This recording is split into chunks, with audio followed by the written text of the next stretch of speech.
when I enter that inner sanctum, I'm very aware that I'm entering into not a physical space. For me, it's an awareness that I'm entering into a space that transcends space.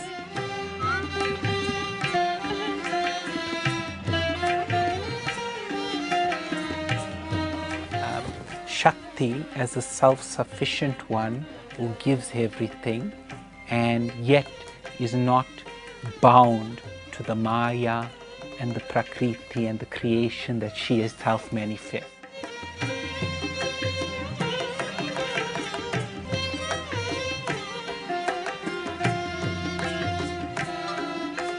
And so, even in the church, we have a song that speaks of Christ dancing as the Lord of the dance.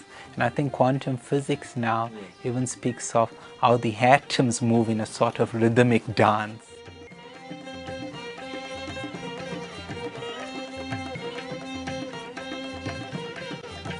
Dr. Abdul Kalam, who was the former president of India and a great physicist, he, in his book The Wings of Fire, he says that when he looked at the electrons and the protons and the neutrons inside the atom, what he got reminded of was the dance of Shiva.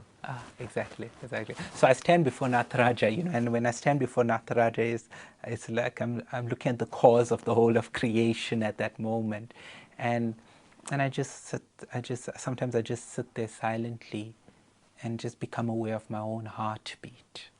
Yes. Because the rhythm of the dance is there in the heartbeat, and acknowledge that every breath, every movement, everything is imbued with this dance of Lord Shiva Nataraja. What a beautiful image. Amazing. Absolutely.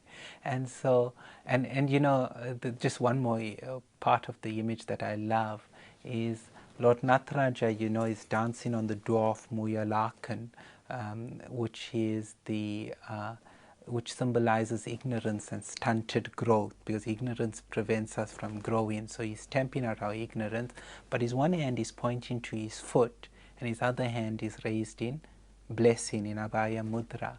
And when I look at that, it's as if I'm literally hearing those words of, if you submit at my feet, if you constantly, Kumeran, allow yourself to surrender at my feet, which I'm pointing to, then you need not fear anything. You need not fear anything. And so with that assurance, I surrender again, and now I move into the Holy of Holies, the inner sanctum.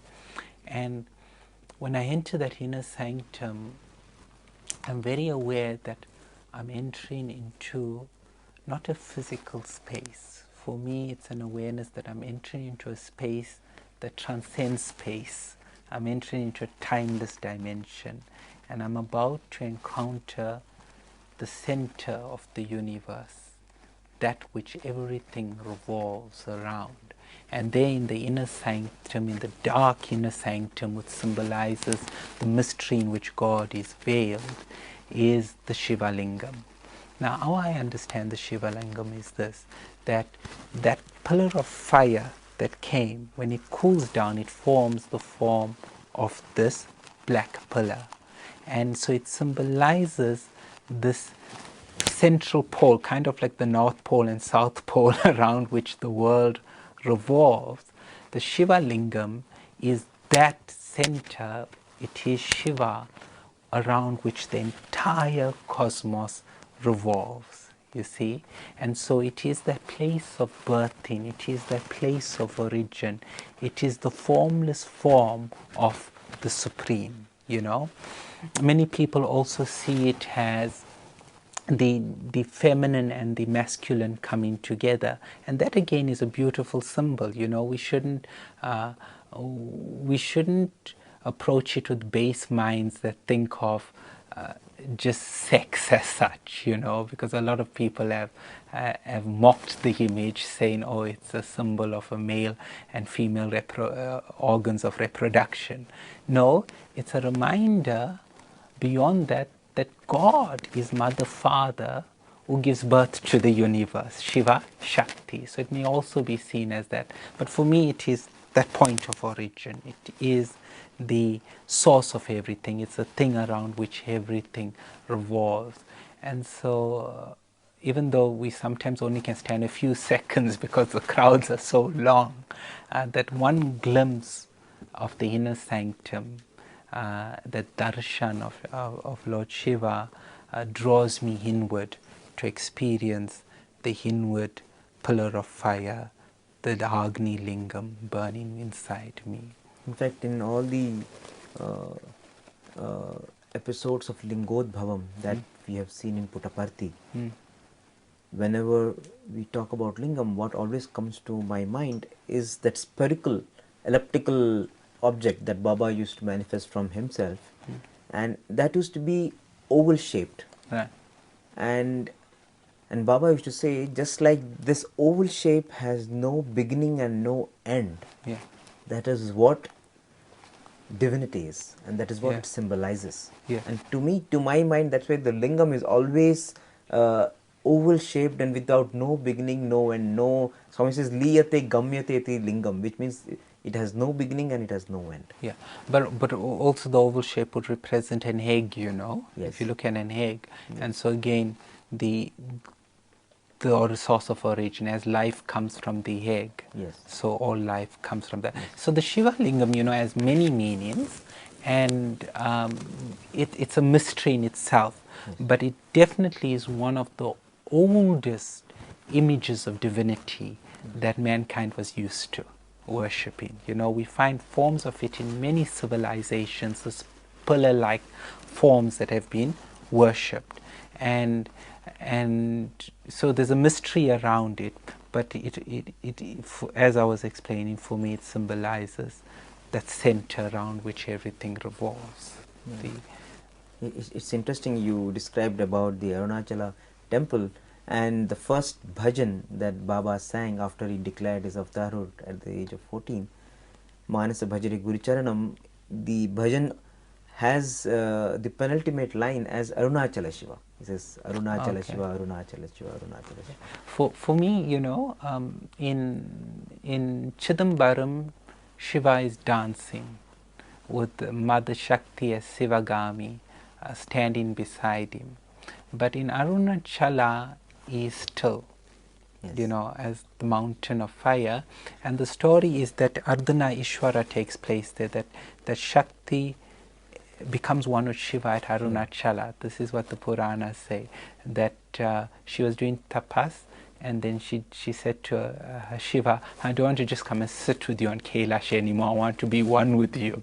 All the time. Yeah, so she's absorbed into him, and so that unity of Shiva and Shakti take place. So Ardhana Ishvara, in fact, before they light the fire on the mountain on Kartikeya Deepam, only once a year the statue of Ardhana Ishvara is brought out of the temple, and so they bring Ardhana Ishvara out, and that image of Shiva Shakti dances and very quickly goes back into the temple, and only after that happens do they light the Deepam on the hill, the fire once a year for Kartikeya Deepam.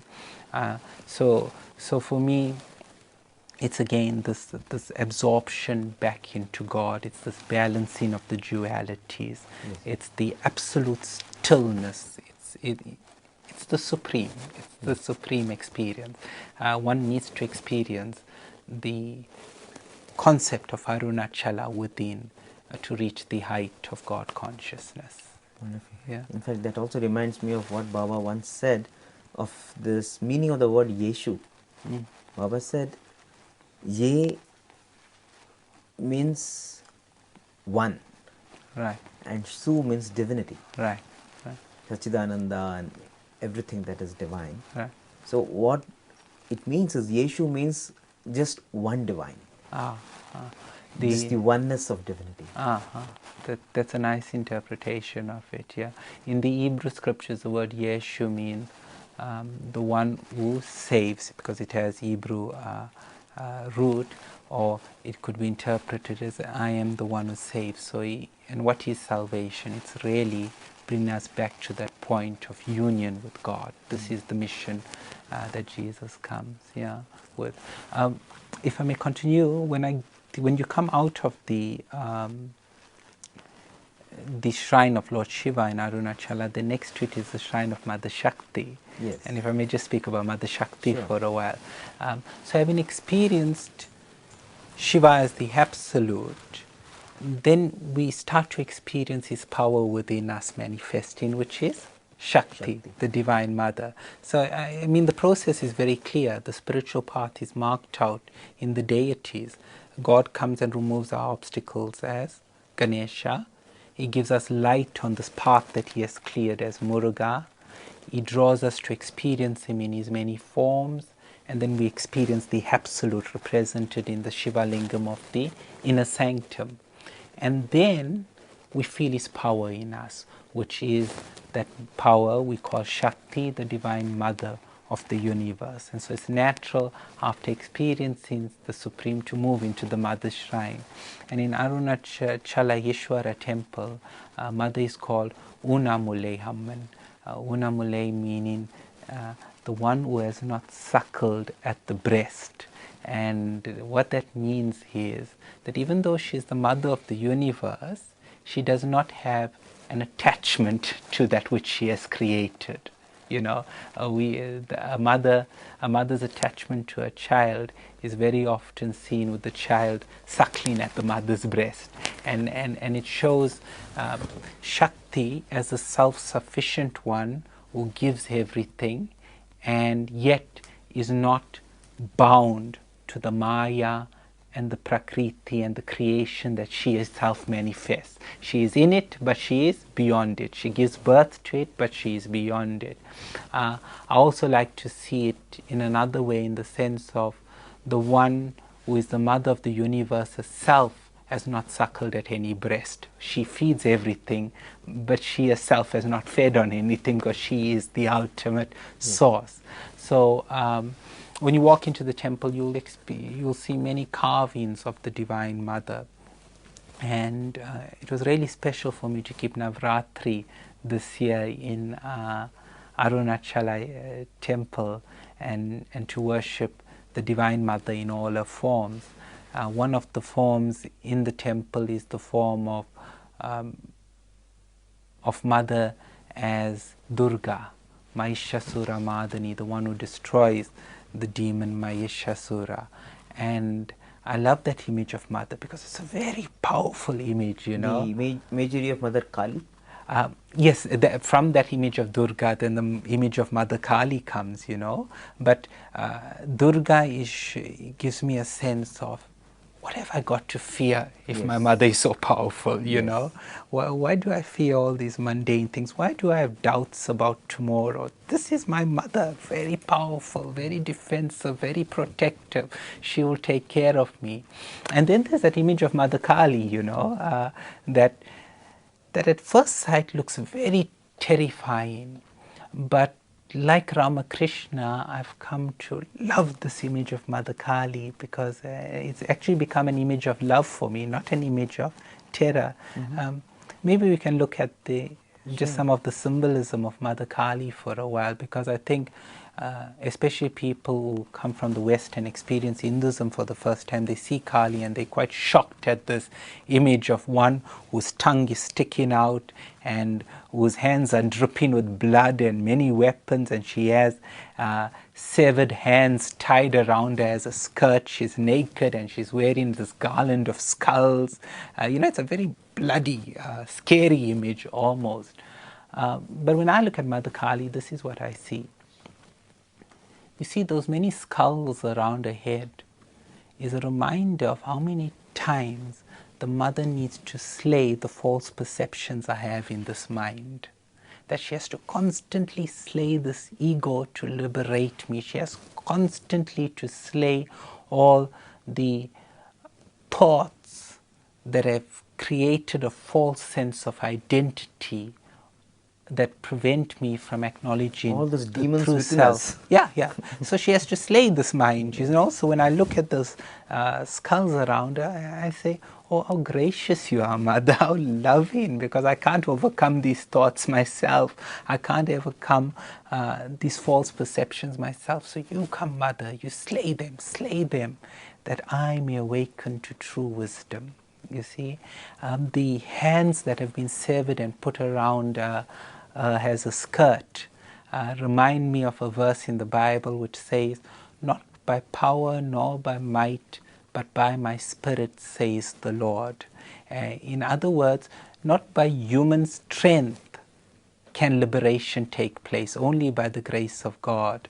So Mother Kali is using these arms around, severed arms around her, and it's a reminder that my own strength cannot help me attain liberation. And so it reminds me of another verse from the Bible which says, "For by grace you have been saved by faith, and this is not through your own works, it is the gift of God." And so, Mother Kali again is reminding me of the graciousness of God, not fear, but the graciousness. He's lifting us with so many hands. Yes, exactly. And then all her hands itself is symbolic of the power and the omnipotence of God. Just one more image of Shiva that sometimes creates confusion, of Kali that creates confusion. She's often dancing on Shiva underneath her. Yes. And that reminds me that she emerges from Shiva himself, that he is the foundation from which she comes. But also, when Shiva in the story sees that his own wrath in the form of Kali is so unmanageable, it's destroying everything because it's so radical, you see. It wants to return everything immediately back to Shiva consciousness, so it's just destroying everything. He himself steps off his throne and he comes and sacrifices himself to his own wrath. So when Kali sees she's danced on Shiva, she's in shock, a tongue sticks out, She's amazed. And what happens here is divine love conquers divine justice. Yes. Divine justice is absorbed into divine love. This is the story of Christ on the cross. Love Christ conquers everything. Yeah, Christ sacrificing himself for us. So that's my experience in the temple. And then I leave the temple with this great sense of being in the arms of the Divine Mother, with Shiva consciousness enshrined deep within me, and I try with His grace to carry that out into my daily life. Wonderful journey. Thank you very much, Father. Thank you. Namah Shivaya.